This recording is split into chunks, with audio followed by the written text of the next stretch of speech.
Hello guys, welcome to a new video from the channel. This time we'll check how to send PayPal link to someone. So for payment, let's start. Let's go to PayPal account. I'm here on account, and well, in this case my page is in Spanish, but the steps in English are the same. So let's go to payment.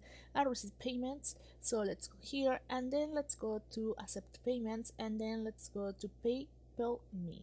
Okay, just click here, and well, here say we have our link.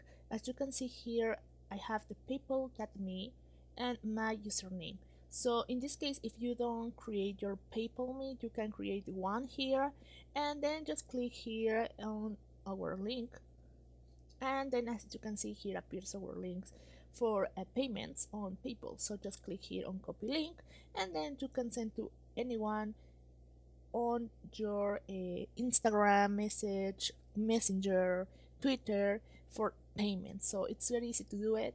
Now you can share with anyone, as you can see here, to Facebook Messenger and Twitter. So I hope this works for you. Thank you for watching this video. Remember to subscribe and give a like to this video.